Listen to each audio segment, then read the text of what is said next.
देखिए, हमारे लिए चिंता का विषय था कि शिक्षा में जो ड्रॉप आउट रेट रहा है, देखिए आपके समय में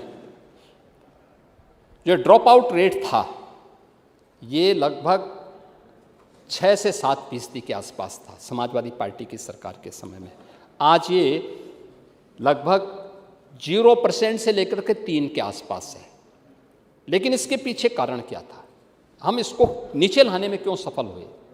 अलग अलग, ये मैं प्राइमरी की बात कर रहा हूँ, ये प्राइमरी की बात कर रहा हूँ मैं, लेकिन आज हम इसको सफल करने, इसको हम लोग ड्रॉप आउट रेट को नीचे न्यूनतम लाने में क्यों सफल हुए हैं?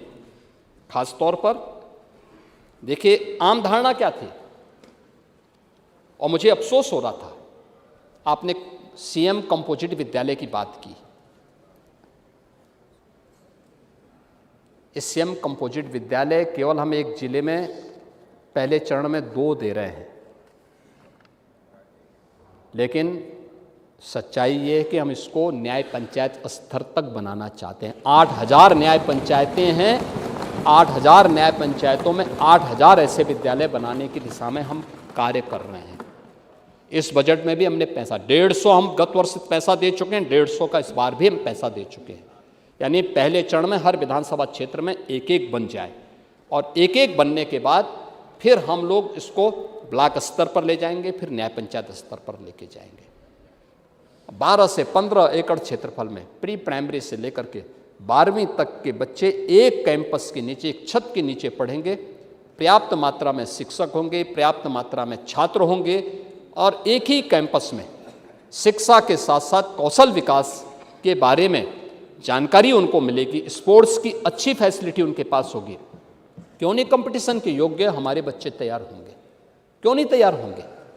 लेकिन आपने बनाने का प्रयास नहीं किया। लेकिन ड्रॉप आउट रेट के बारे में जो चर्चा हो रही थी कि डाटा का महत्व क्या है, दूसरा ड्रॉप आउट रेट का जो मैं बात कर रहा था, आप क्या करते थे? हम लोगों ने जब स्कूल मर्जर की बात की थी, आपने जो बात कही यहाँ पे कि साहब शिक्षक पढ़ाते नहीं हैं, फलाना ठिकाना, ऐसा नहीं है। अरे हम लोग जितने भी आए हैं सब शिक्षकों के द्वारा पढ़ाए गए लोग ही यहाँ आते हैं, और शिक्षकों ने जब पढ़ाया तो हम यहाँ आए हैं। और मैं सही बताता हूँ कि अगर कभी मेरा पुराना कोई शिक्षक मिलता है तो मैं आज भी उसको प्रणाम करता हूँ। और मैं आप देखो, आप व्यवहारिक आदमी हैं, बहुत सारी चीज़ें बोल देते हैं, और बहुत सारी चीज़ें उम्र के साथ मुँह से निकल भी जाती हैं, लेकिन और उन चीज़ों को हम लोग जब बोल देते हैं, लेकिन मेरा मानना है शिक्षकों के प्रति सम्मान का भाव हम सब के मन में होना चाहिए।